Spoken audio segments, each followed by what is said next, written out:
السلام عليكم ورحمة الله وبركاته.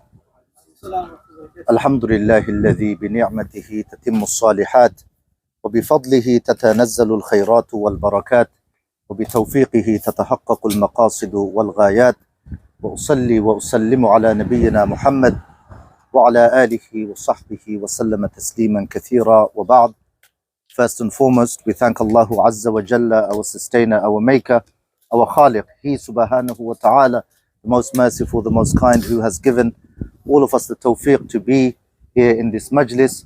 And there is no better majlis than the majlis where we remember Allah Azza wa Jal, and we send salutation upon his Habib Muhammad sallallahu alayhi wa alihi wa sallam. Inshallah, I promise it won't be a khutbah. I'm used to delivering the khutbah, so I go on that mode. Zubair knows very well. If you're used to doing something regularly, you take all of those traits with you to other places. I want it to be a conversation, inshallah, that we have. If you have any concerns, maybe we can have those discussions as well. But in the very beginning, in the introduction, we're going to be speaking about a few things.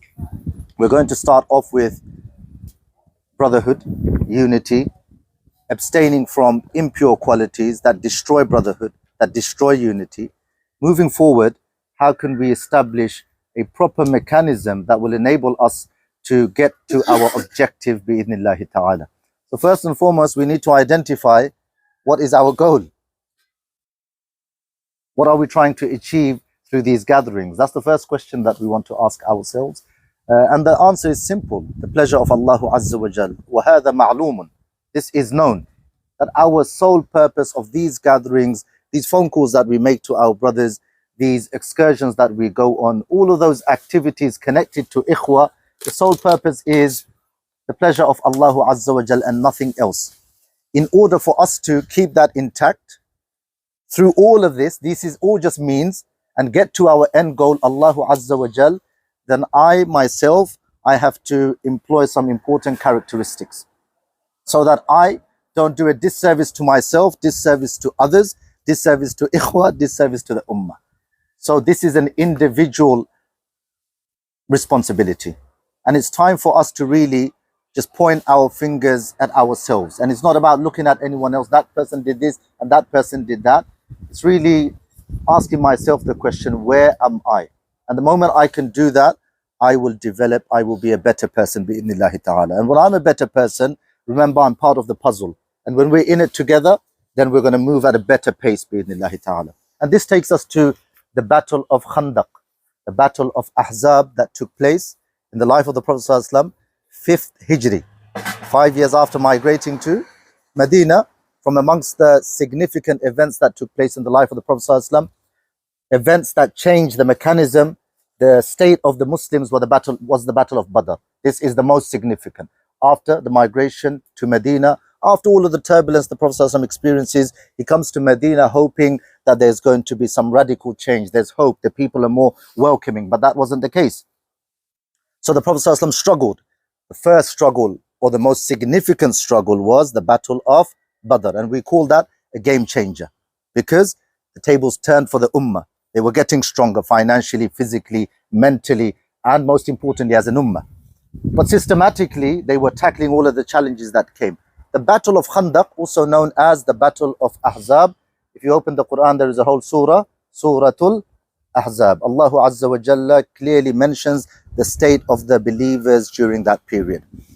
Allah Azza wa Jalla, he says, وَلَمَّا رَأَى الْمُؤْمِنُونَ الْأَحْزَابَ قَالُوا هَذَا مَا وَعَدَنَا اللَّهُ وَرَسُولُهُ وَصَدَقَ اللَّهُ وَرَسُولُهُ وَمَا زَادَهُمْ إِلَّا إِيمَانًا وَتَسْلِيمًا. When the believers, وَلَمَّا رَأَى الْمُؤْمِنُونَ الْأَحْزَابَ, they saw the confederates, when they saw the disbelievers at that time, what was the state of the believers?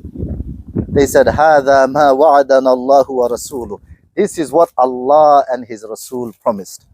From this, we understand the level of tawakkul that they had upon Allah and His Rasul. Number one. Number two, they were strong men.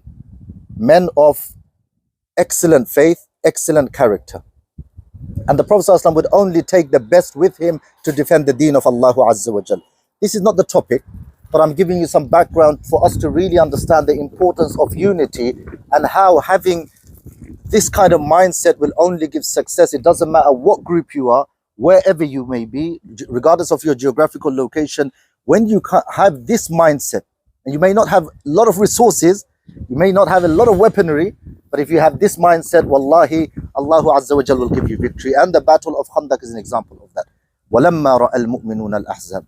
And when the believers, they saw the disbelievers, they were digging the trenches, preparing. This is a tactic by the Prophet sallallahu alaihi wasallam. They said, هَذَا مَا وَعَدَنَا اللَّهُ وَرَسُولُهُ. This is what Allah and His Rasul promised, so we're not going to take a step back. Victory is on our side. The most interesting part of this, when you open Sahih al-Bukhari, there is a chapter known as Kitab al-Maghazi, the chapter of the Prophet ﷺ going to these journeys. Wallahi, that's my favorite chapter. Even though you may say Kitab al-Iman, the first chapter is most important. But if you're interested in how victory came and how the Prophet ﷺ wasn't just a father and an uncle and a prophet, but you know, some of the dynamics that he had, his ability to think at a time where they didn't have any of this, no technology. But his strategy, no, it's unparalleled. The Prophet ﷺ took the best of men with him, but he's standing from far and just watching them. He's just standing from far and watching them. And I'm guessing that the Prophet ﷺ was thinking, these young men that I recruited and I nurtured not long ago, their fathers were those that opposed me. They were the ones that attacked me. And these young men today are not on the other camp, they're on my camp. So if you open that chapter, there is Kitab al-Maghazi, Babu Ghazwat al-Khandaq, wa hiya al-Ahzab. If you open Sahih al-Bukhari, there's the main chapter. Under that, there is a sub-chapter. So in the sub-chapter, Imam Bukhari divides it into the Battle of Badr, Battle Kada Kada. In this one, he says, Babu Ghazwat al-Khandaq, wa hiya al-Ahzab. The chapter of Khandaq, which is known as the Battle of Ahzab. Two names for it, Khandaq and Ahzab. Even though in the Quran we find the name Ahzab. Khandaq means trench. Ustad, can I have some water? Barakallahu feekum. I've got my one. Shukran. So the Prophet ﷺ, he sees the companions. These were young men who grew up in his custody. They're the finest of men, men of excellence. Prophet ﷺ nurtured them. So you can understand their mindset.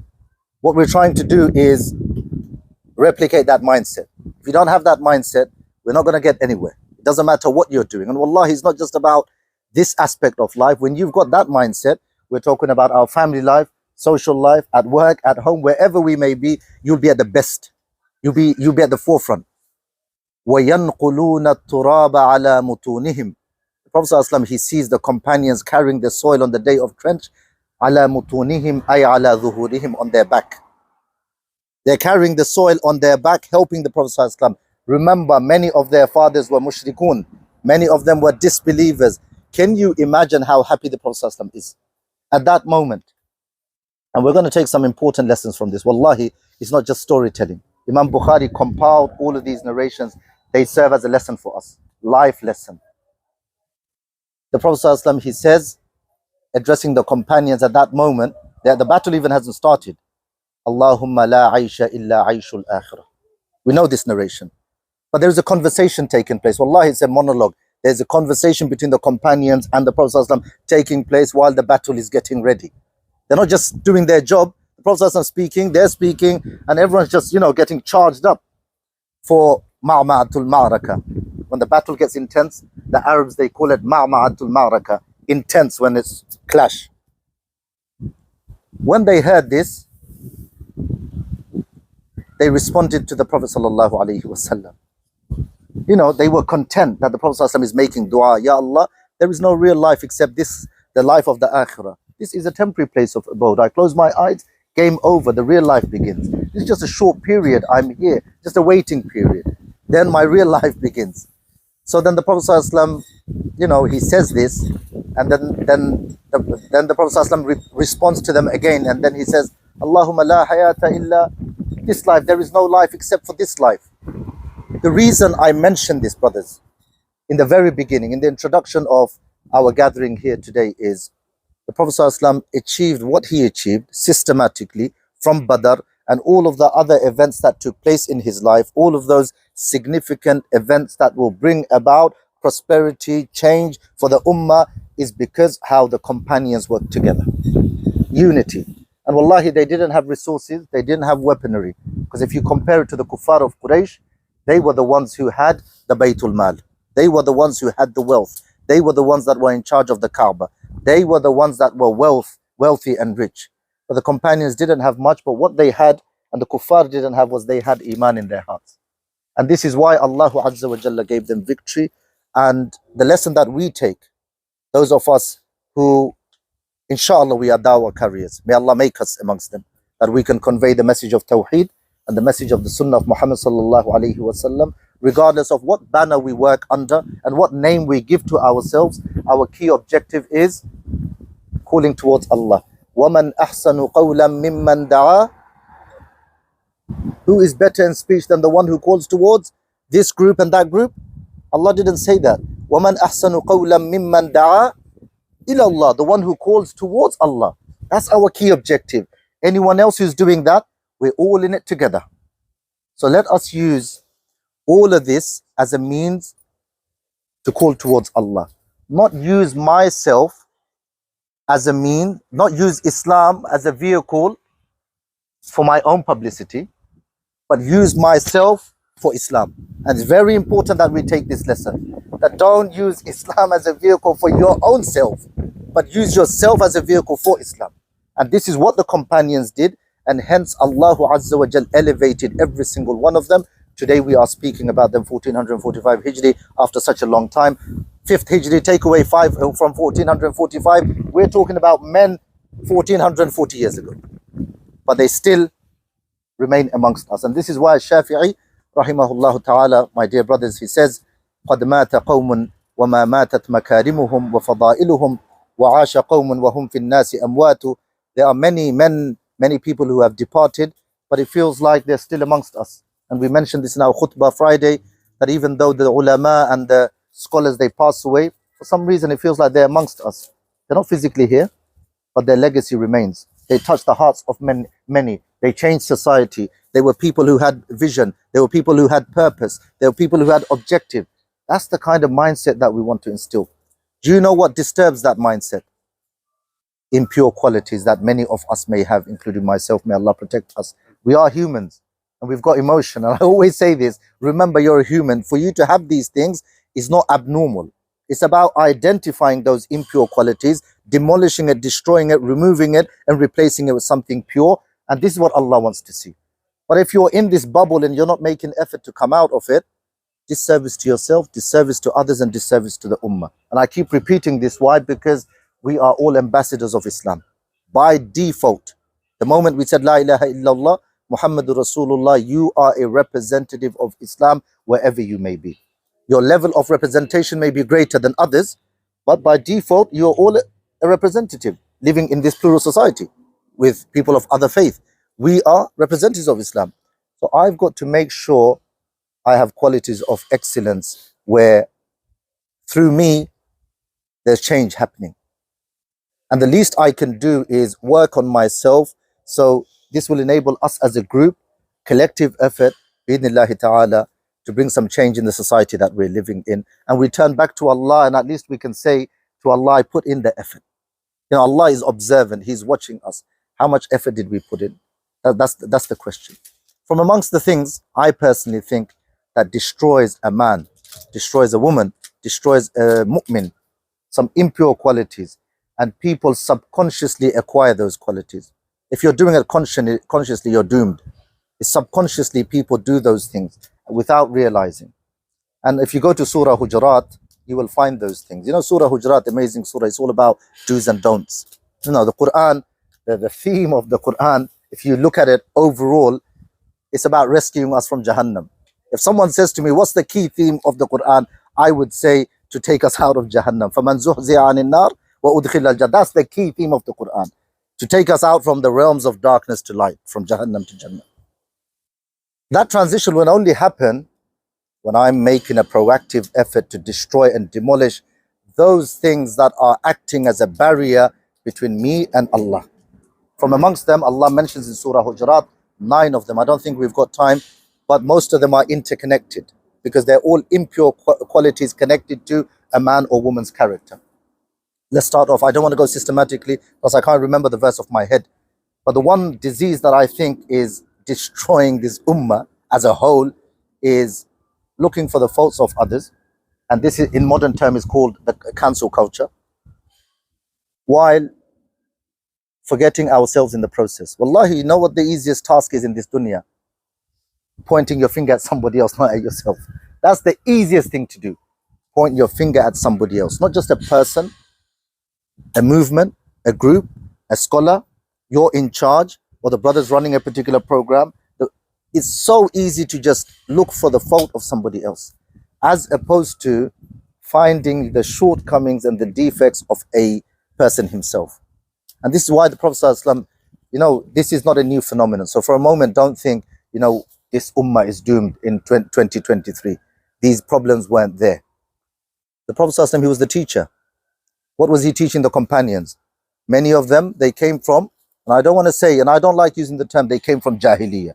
It's not befitting the companions to say a term like that. They were the best of men. Allah says he's satisfied with them. Their families came from Jahiliyyah.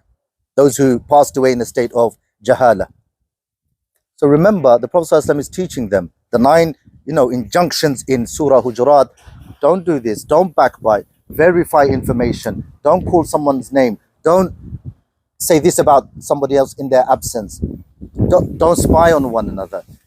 Who is the audience? And me and Zubair in our car, we were having this discussion. I said, when you approach the Quran, when you study tafsir, Fakhrul Razi, one of the tafsir masters, he says, the first thing you want to identify when you open the Quran is, Zubair, let's see if you remember. Huh? You wasn't listening to me, wallahi. Yeah, Ibn. Number one, the audience. Who's Allah speaking to? The language used. These are the things that you want to understand from the kalam of Allah Azza wa Jal. So when you, sorry to put you on this point, I know you're going to kill me when you go back to Aisha. The audience, the language, what else? Can someone else tell me? Content. The context, the content. These are the 3 key things when you open the kalam of Allah. When you get to Hujurat and you apply this principle, okay, let me take this portion out of Surah Hujurat, the injunctions regarding the don'ts, don't spy, don't say this, don't backbite, none of this, all of these impure qualities that destroyed the people of Jahiliyyah. The Prophet ﷺ took them out of that and said, we can't have these habits. You want to succeed? You want change, social change, political change? You want the ummah to grow, this and that? We can't have these. So this is why Hujurat says 9 things you can't do. What's the content? Don'ts. Who is Allah speaking to? The people who are used to doing all of these things. That's the audience. What's the language? Imperative. Don't. When Allah says, in the imperative, وَبِضِدِّهَا تَتَمَيَّزُ الْأَشْيَاء. When Allah commands something, the opposite carries grave consequence. 3 important steps we need to take when we understand the Quran. What was the point I was mentioning before that? Before we spoke about Hujurat? The transition from a state of impurity to purity. Al-intiqalu min al-ahwal al-madhmumati ila al-ahwal al-mahmudati. The transition, the migration from a state of impurity to purity. Why are we doing this? To protect myself, to protect my brothers, to protect the organization, and to protect the ummah as a whole. Remember, we are using this Islam to serve Islam, not to serve ourselves. So we're all on this ship together. So if I'm going to be the one person that makes a hole there, then I'm going to destroy everybody. Wallahi, I'm not speaking to anyone specifically, I'm speaking to myself. Because I really need to rehearse and go over these verses and these parts of the Quran. The Prophet ﷺ gives good news. Tuba liman shaghala aybuhu an uyubin nas. Give glad tidings to the person who is busy with their own faults as opposed to someone else. Glad tidings to that person who is very busy with their own shortcomings as opposed to someone else. And you may say, Ustad, if someone's committing kufr, do you want me to remain silent? What about Amr bil Ma'ruf wa Nahy anil Munkar? I know you're going to come from that bab, that angle. We're going to deal with that. But in the very beginning, let us try and digest this concept. And then we're going to come to that, because that is also part of Islam. If someone does wrong, then you need to address it. But there is a systematic way, there's a proper way. Allah also tells us that. Don't think that Allah is going to give us, the illness without giving us the medication. He's going to give us everything. So these important points mentioned here are, wallahi, as a human being, much needed for us in this dunya, for the people around us, and most importantly, the most important relationship, and that is Allah. You see, the qalb, ustad, is the nucleus of the body. But this heart has three relationships. Relationship with the body that it's inside, the relationship with others, and the relationship with, which one's the most important?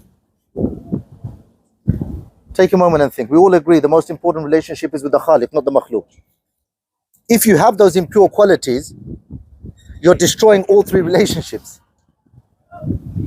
Yourself as a person, the people around you, and most importantly, my Khaliq, He subhanahu wa ta'ala. For that very reason, knowing those 9 don'ts in Surah Hujurat, and this is a bit of homework for all of us, go home and just go over that portion. Wallahi, any Imam, any scholar who speaks about Hujurat is always excited, because anybody who reads that portion it's a beautiful portion of the Quran. And when you read it, this is the kalam of Allah. It has to be. And Islam is not just salah and zakah and hajj. This is an important aspect of Islam.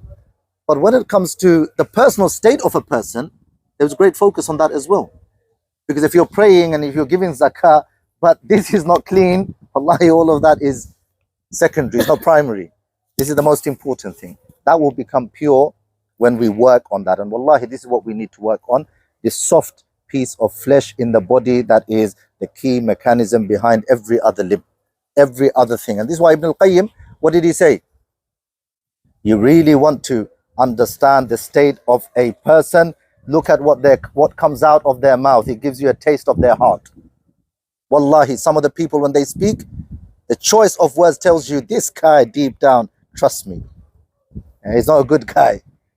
And from the outlook, you might think, top guy, mashallah. Yeah, from the outlook, all of the Islamic etiquettes may be there.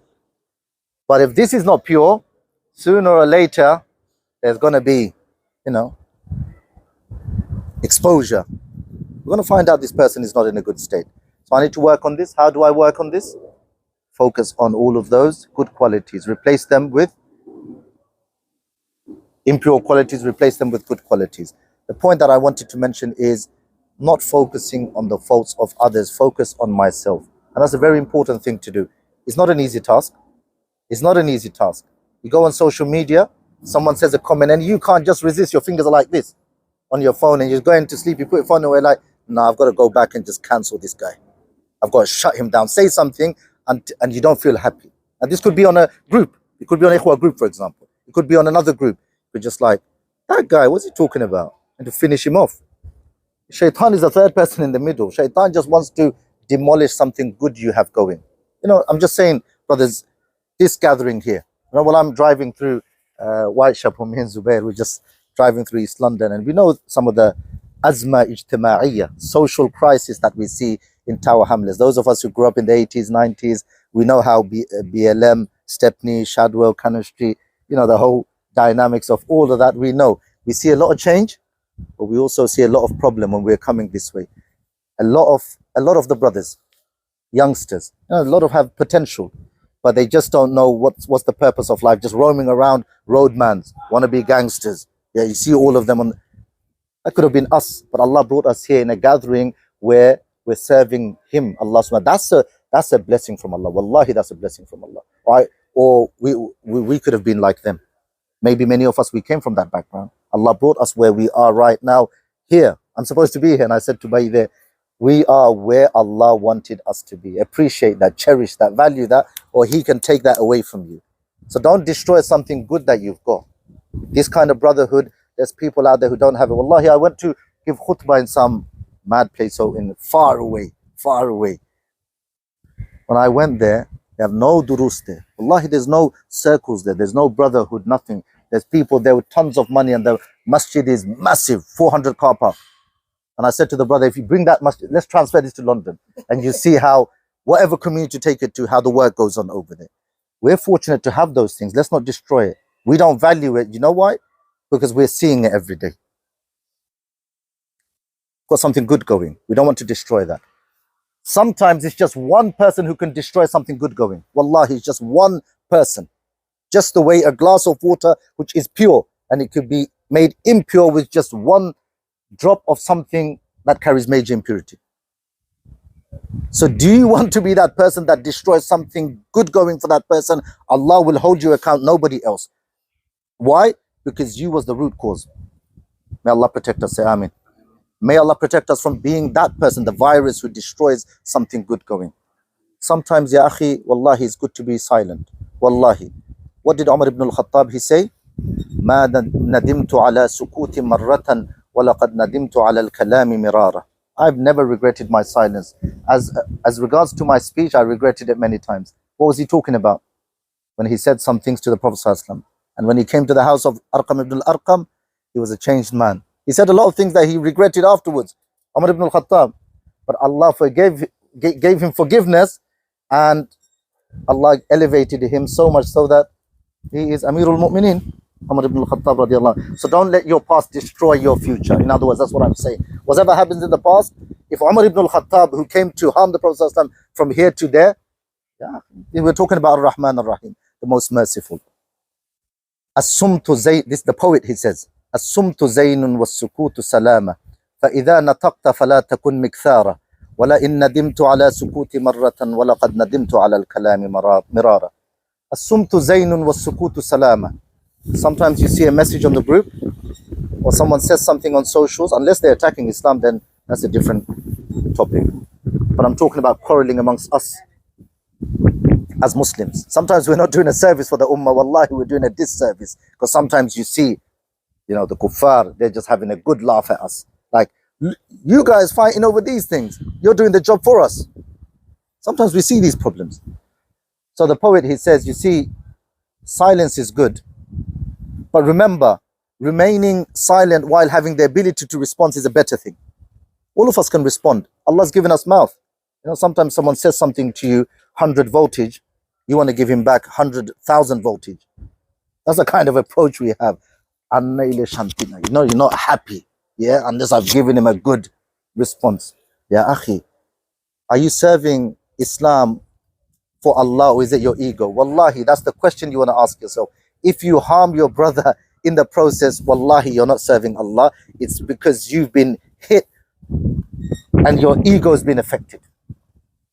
If we're in it together, we need to be able to forgive one another and not bicker and quarrel over something small. Wallahi, we have bigger issues to focus on. LGBT, Islamophobia, and we have these conversations on our mimbar all the time. We're trying to address the people. Focus on what's important. Focus on what's important. And I give this example all the time. There's a man who used to drink alcohol, Muslim. So every time he used to drink alcohol, he had a long mustache. He used to lift his mustache and drink the alcohol. So the people asked him, what are you doing? Is it a particular way of drinking? Is there something? What's going on? He said, I heard the ulama say, if anything water touches your mustache, is makruh. But he's drinking that which is haram. Has he got his priorities right? And I'm not trying to compare ourselves to this man. It's just a mithal. وَبِالْمِثَالِ يَتَّضِحُ الْمَقَالِ. With examples, you know, hopefully we can think, contemplate. And we've got bigger things to worry about as an ummah here. Those of us who grew up in the 80s, 90s, we had a different time. Racism and all of those challenges that we had. Now, Islam is under attack and there is no ifs and buts about it. We can see it. Media is blatant. Every single person that comes and represents one of those tabloids is speaking not for Islam, in most cases against Islam. And we're sitting at home just quarreling amongst ourselves. Wallahi, it's just food for thought. I'll let you think about it. So Allah Azza wa Jal tells us, don't do this, don't do this, don't do this. Why? Because these things destroy the ummah. And this is what's happening. You have the state, Middle East, let's say Gulf states. The GDP of Qatar. If you look at Qatar, the wealth that it generates, wallahi, it could eradicate the poverty in neighboring countries in Africa and Asia. They're doing well. They're doing some service for Islam. I'm not going to say they're not. But then you have Egypt, third world country there. Then you have the Mamlaka, Saudi there. Then you have Dubai, who's doing exceptionally well. Bahrain, Kuwait, all of them Gulf states, oil rich, resources. Have you seen them meet on a table together, the state leaders? It's not an organic relationship. It's not a healthy. The way we're sitting down, they could not sit for a minute. And these are supposed to be leaders representing majority Muslim countries. That's the state of us. Quarreling over what? And I'll leave it to you. If you go to the Arab, the councils and the meetings that they have globally, that's the state of so-called leaders that are representing the countries. We're small fish compared to them. And you may think, well, can we bring change? Absolutely. Imam Ibn Taymiyyah says, don't look at the numbers, just you focus. What are you doing? Because Allah is not going to ask you about and your boys and your group. He's going to ask you, what did you do to bring that change? So the impure quality that needs to be eradicated is looking for faults in others, or rather focus on myself. Unless it's a case where someone has committed kufr and speaks out against Islam, then you have a responsibility to tackle that. And I'm talking about a Muslim, a brother within yourself. Then, of course, but even then, there's proper measures that you need to apply. Number 2, not backbiting. In the absence of someone, we know this, and I'm sure our ustads and the brothers who lead and all of you, we've had this conversation. The worst place to be in, wallahi, is like a man, as Ibn al-Qayyim says, he's traveling from one part of the desert to another part. And he has a bag with him, and he's carrying sand with him. And he gets to his destination, and at the end he realized there was a small hole in the bag. And he had to take this with him to the other destination. And when he got to his destination, he realized, I carried this for 500 miles. My back is hurting, and I've achieved nothing. That will be the state of a man or a woman who spoke ill of somebody else. How? On the day of Hisab, when we were young, we heard that there's one bridge on the day of judgment. Full Sirat in Bangla, we used to say, if you remember. As-Sirat. Then we studied and we knew, and then we heard the scholars, and all of a sudden we discovered, no, there's another bridge, which is known as Qantara. Well, the first bridge is between me and Allah, and the second bridge is between me and the creation. So when I'm done with Allah, Allah is the most merciful. Inshallah, He's going to forgive me. And that's the kind of mindset that all of us should have. Allah is most merciful. He's going to forgive us. But the second bridge, that's not between me and Allah anymore. That's between me and my brother. So all of a sudden, Abdul Kareem, Abdul Halim, and Abdul Rahman, and Abdullah is going to pop up from nowhere and say, 2020. Remember that day, Thursday, 5 p.m. You send that message. Wallahi, I'm not worthy of this message.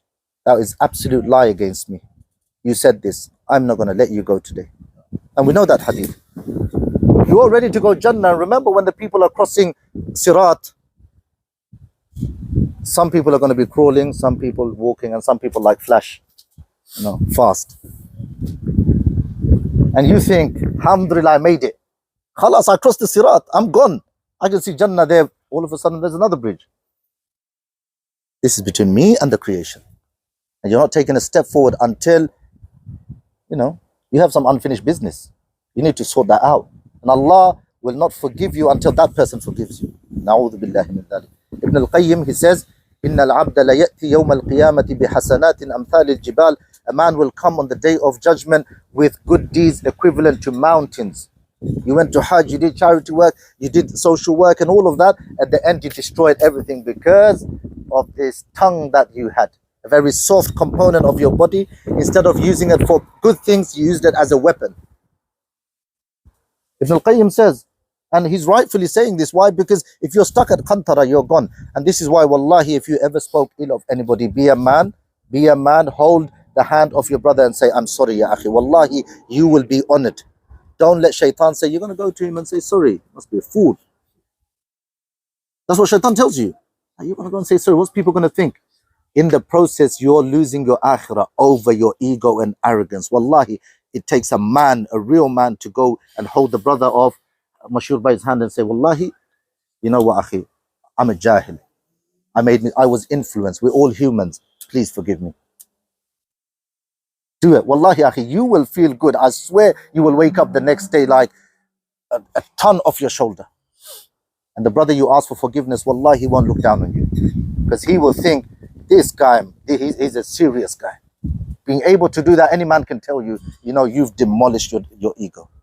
And the reason I give this tip is the last thing you want to do is standing on before Allah and you are amongst the muflis. Atadruna mal muflis. We know this hadith does. Who is the one who is bankrupt? And in Arabic, muflis is used in modern Arabic as azma maliya. When you watch the news, when they speak about financial austerity, financial crisis, and what's going on with the interest rates, in the Sky News they use the word iflas. Iflas means financial disaster. It means that a man had money, he had capital, he invested it, he lost his capital, now he's on minus. He's not zero, he's in debt now. This is what iflas, bankruptcy means. That you had money, you invested it, you lost that, you're not stalemate, it's not zero, you're in serious debt now. This is the state of the person who speaks ill of somebody else. And this is why the scholars, he says, وَكَمْ أَفْسَدَتِ الْغِيبَةُ مِنْ أَعْمَالِ الصَّالِحِينَ. How many good men have destroyed their good deeds because of their tongue? Good men who pray in the masjid, who come to the masjid, murabbis, and many, they come to pray before everyone, they're in the masjid. They're speaking about, did you know what happened in number 19? Do you know what's happening in that building? They prayed their fard salah. By the time they went, they entered the masjid saying, what, Ustad? Allahum maftah li abwab rahmatika, wallah, shower me with your mercy. By the time they left the masjid, did they leave with the rahmah or the ghadab? They made an effort to come to the masjid to pray, and we say this in our masjid as well. Why are you here in the masjid? To earn the pleasure of Allah. I'm just giving an example. And some people in little groups just backbiting and speaking of other people. They come to the masjid, they destroy it. And this is why, what do the scholars say? وَكَمْ أَفْسَدَتِ الْغِيبَةُ مِنْ أَعْمَالِ الصَّالِحِينَ. How many good men have destroyed their good deeds because of their tongue? We don't want to be amongst them. So much we could say. You know, أكثر الذنوب, the person who has the most amount of sin is أكثرهم كلاما, the person who speaks the most. Sometimes it's good just, you know, to be very composed. Not just speak. Just because you got a tongue doesn't mean you have to speak all day. Just because you have the ability to speak doesn't mean you have to say everything and intervene in everything. Like two people are speaking, do you really have to give an opinion there? The less you speak, the more safer you are. Unless it's a speech worthy of speaking. And this is why the scholars, they said, you know, when you speak, ask yourself a question. Wallahi, this is an amazing remedy. And it will help you control your tongue. Ask yourself the question, which side of the weighing scale is my next point going to go to? Simple as that. The next statement I'm going to say, is it going for فَأَمَّا مَنْ ثَقُلَتْ مَوَازِينُهُ وَأَمَّا مَنْ خَفَّتْ. Which side is it going to, the good or the bad? Wallahi, this will bring about a lot of discipline when we speak. But we're very quick to speak, very quick to send that message. How many times we've come home and we regretted our speech. I wish I didn't say that to that guy. You know, I'm driving and some guy really pushed me. I had to open the window and just, you know, let it out. And then I came on and said, did I need to do that? It's so, you know, unnecessary. Or even with your family members, you know, you say something the next day, why do I have to pick up the phone and say sorry? Why did I put myself in that position in the first place? So it's just, you know, rethinking, reassessing your situation, your mental state before we speak. Next point. Any information that comes to me, absolutely necessity. And this is a command of Allah to verify that information. It's not the first time you're hearing this. I'm sure it is. Prophet ﷺ, he says, كَفَى بِالْمَرْءِ كَذِبًا أَن يُحَدِّثَ بِكُلِّ مَا سَمِعَ. It is sufficient as a lie for a man to go and mention everything that he hears without verifying. Verification. إِذَا جَاءَكُمْ فَاسِقٌ بِنَبَإٍ فَتَبَيَّنُوا. If a person comes to you with some information, especially the fasiq, verify. Check that information. That's regarding the fasiq. What about the believer? You don't convey everything. Look at how da'if narrations, weak narrations, fabricated narrations spread. How do they spread? Through books? No. The speech of others. We went to the masjid and we heard this person mentioning this narration, that we grew up and realized all fabricated. There's no base, it's baseless. All generation after generation it gets passed on. So the Prophet ﷺ says, verify that information. Someone says something about me, without me making a judgment, I have to go and verify that information. Ask the person directly, Ya akhi, I received this message, is this the case? And how often we've made a comment about someone else because of third party. I didn't ask that person. It's a dangerous thing. So these are the things that we need to focus on. Anything else, Ustad, that we want to mention, inshallah? Or the brothers that you think we want to have a discussion on? I'm going to stop here, inshallah, because I don't have time. I wish we could have, this could be part 2 another day, inshallah, if Allah gives us tawfiq. But brothers, wallahi, even if you just take one point, especially regarding fault finding, wallahi, that could change you as a person. And it's not just about brotherhood, because I do counseling, marital. This also happens between husband and wife. Those brothers who are married, most of the relationships come to an end because of third party. Yeah, there's people involved in your relationship, but it's between you and that person you're in a relationship with. But how do I make my relationship better? Instead of looking for faults in that person, let me think good of them. And this is why many of the scholars, they used to say, if you see something bad in your brother, فَبْعَثُوا لَهُ سَبْعِينَ عُذْرًا. Look for 70 excuses. It's not a hadith of Rasulullah, the statement of the scholars. Why do they go to that length? Try, if you can train yourself to have that mentality, you will be mentally well, I promise you. You know what's destroying us, many of us mentally? We can't control our own mental state. The moment you can leave your house and all of the troubles, and it's easy to say, wallahi, because emotion is, different people have different level of emotion. I'm just generally saying, when you're able to, you're very composed during turbulence, in other words, that's a very good state to be in mentally. Someone says something, khalas ya akhi khalli, no problem. That kind of attitude, wallahi, you will live, even if you don't live for long, you will live a peaceful life.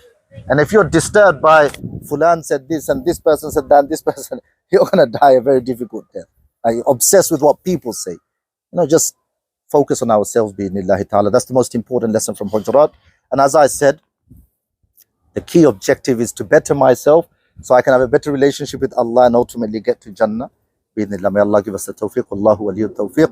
Wa sallallahu wasallam ala nabiyyina Muhammad wa alihi wa sahbihi sallam. If I made any mistake, it's from me. Allah and His Rasul are bari. Barakallahu fikum. A couple of things are in my head. One, beginning Surah Allah speaks about not to belittle your brothers, which is something nicknames. It's quite common sometimes when we're around very close brothers. We have spent a lot of time joking around. We may hurt the brother, and the brother may not say anything. So that brother is holding on to that. That's one thing. Maybe you can share some light on that. And number 2 is sometimes even the brothers around us might not be the best amongst us. We need to find better brothers Barakallahu fikum. Jazakallah. So point number 1, Ustad, Barakallahu fikum. وَلَا تَنَابَزُوا بِالْأَلْقَابِ. And do not refer to one another with names that are inappropriate. That's a simple translation. What's inappropriate? From the listener's perspective, they're affected by what you say in a negative way. And we can give a simple example. The way a person looks, their height, their skin color, etc. This is one side of things. Yeah, this is one translation or one tafsir of it. The other one is considering yourself better than that other person. A person who has that kind of mindset looks down on other people. If you look down on someone, it means you actually think you're better than that person. Because if we're equal in the eyes of Allah as a human being, النَّاسُ كُلُّكُم مِّنْ آدَمَ وَآدَمُ مِّن تُرَابٍ إِنَّ أَكْرَمَكُمْ عِنْدَ اللَّهِ أَتْقَاكُمْ. The best amongst you, Allah puts the bar there. He tells us who is best amongst you? The one with taqwa. So if you're looking down on someone because of who they are or what they are, that's a problem. And that's a disease actually. We need to come out of that. That's not a good place to be in. The other point I wanted to mention is, look, we're always trying to improve ourselves. Ustad and all of the brothers, I say this. None of us are free from mistakes. Every day is a day of improvement. But if I'm not taking those steps, then I'm in a state of severe loss. But if I listen to these nasihas and go home and digest it, apply it without thinking, was Ustad speaking to me? Was maybe there's something behind? No. Clean your mind. Wallahi, this reminder is for all of us. Just a fresh start for the sake of Allah Azza wa Jal. Don't let shaitan put any thoughts in your head. Just moving forward, those impure qualities I'm going to destroy. Moving forward, wallahi, you will see a change. The moment you think, maybe the message is not for me, I'm a good guy, don't worry, I'm okay. No. Lessons for me, wallahi, I'm taking this with me as well. Yeah. The other thing, being around good brothers. Alhamdulillah, this is the kind of majlis that we love to be in. Barakallahu feekum. That's okay. Shukran. You know, your friends, they're going to be the reason you enter Jannah or Jahannam. It's simple as that. Your friends are going to be the reason you enter Jahannam or Jannah or Jahannam. That's the akhirah, everlasting abode. In the dunya, how many guys have ended up in Feltham, Young Offenders Institute, Belmarsh, Isle of Sheppey? How many have ended up because of their boys? Because they were in the wrong crowd. They came out 5-6 years later, reformed, but they realized I just wasted 10-15 years of my life, all because I wanted to be with these lot. They didn't really inspire me. It was just a good time. I was young. I had nothing else to do. I was enjoying that moment. But when you wake up, what's the state? You're playing catch up. You lost education. You lost money. Everything. I'm sure all of us, to some extent, on different levels, we can relate to that, or we know people in that state. All because we didn't choose our friends wisely. On the other hand, your friends could be the reason you enter Jannah. And this is why Imam Hassan, he says, استكثروا من أصدقاء المؤمنين فإن لهم شفاعة يوم القيامة. Increase your brotherhood. Be around the best of men. Same page as you, same vision, same purpose. One guy is doing charity. One guy is doing Quran stall. One guy is doing the small courses in the masjid. The other one's liaising with the Imam. The other's doing the excursion. All connected to ikhwah, one goal, one purpose, to meet Allah. That's the kind of brotherhood that we want to be in. But if I'm with these brothers and I'm with the roadmans, then my iman is all over the place. And before you know it, you know, illa man rahima rabbi, except the one Allah, you know, rescues, you're doomed. At this age, if you've crossed 30, wallahi, if you've crossed 40, and you know, to the murabbis we might look young. But if you put things into perspective, Rasul says, "A'maru ummati ma bayna sittin ila sab'in." The average lifespan is between 60 and 70. Well, if you've crossed 40, then how long do I have left? Rasul he says this statement and he lived 63 years. So he's a living example of what he meant between 60 and 70. He's an example. So I don't have much time left then. At this age, when I'm married and I've got things going, really I want to, you know, be around people who are going to destroy me and take me down. I want to choose the people on the day of Hisab who are going to look for me. And one narration mentions the people who go to Jannah and their friend is in Jahannam. That person in Jannah is going to intercede for that person in Jahannam and take him out of Jahannam. He's going to say, where's my boys? Where's my friends? Where are all these people that I used to be with in dunya? And he will be a means of intercession for that person. That's the kind of group that we want to be in. Not the people that Allah Azza wa Jalla, he says that أَخِلَّاءُ يَوْمَئِذٍ بَعْضُهُمْ بَعْضًا, that the friendship will be enemies on that day. The people that you think are your real friends, if your mom is going to walk past you and your dad and your children, يَوْمَ يَفِرُّ الْمَرْءُ لِكُلِّ امْرِئٍ مِّنْهُمْ يَوْمَئِذٍ شَأْنٌ يَغْنِي. Every man's concerned about himself except for Muhammad sallallahu alayhi wasallam. Everyone except Muhammad sallallahu alayhi wasallam is going to be in state of sajda. I've got to choose, you know, who's going to be there for me, not people who's going to destroy me. So be around good people. Those who inspire us, elevate us. A brother who takes me to the masjid, a brother who brings me to these circles, that's my true friend. Barakallah.